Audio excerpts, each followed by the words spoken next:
Whose fault was it that the League of Nations failed to keep the peace in the 1930s? The League had been set up in 1919 to keep the peace following the Paris Conference, but by 1935 the League was discredited, and by September 1939 the world was staggering into war again.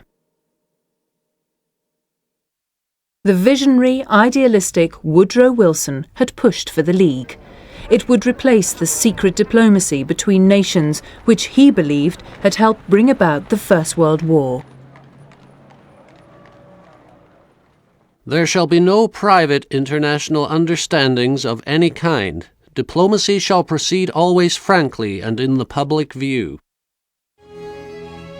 The League of Nations was based in a hotel in Geneva in neutral Switzerland.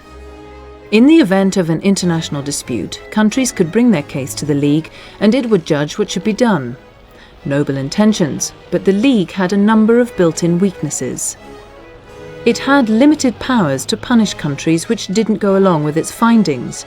It could, for example, decide on a trade boycott, but it had no army to enforce its decisions if a conflict threatened to turn into war. The League's governing body, the Council, didn't meet very often, and its decisions had to be unanimous. This meant it couldn't react quickly to events.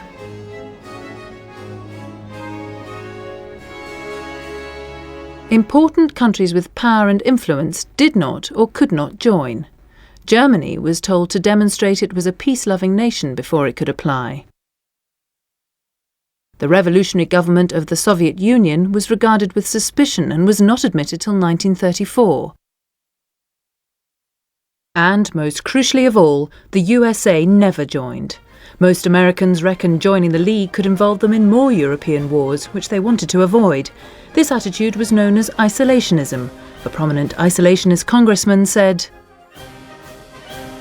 I object strongly to having the politics of the United States turn upon disputes where deep feeling is aroused, but in which we have no direct interest. Therefore, the less we undertake to play the part of umpire and thrust ourselves into European conflicts, the better for the United States and for the world. Wilson tried to persuade his countrymen to join, but the isolationists won the argument. The USA stayed out of the League.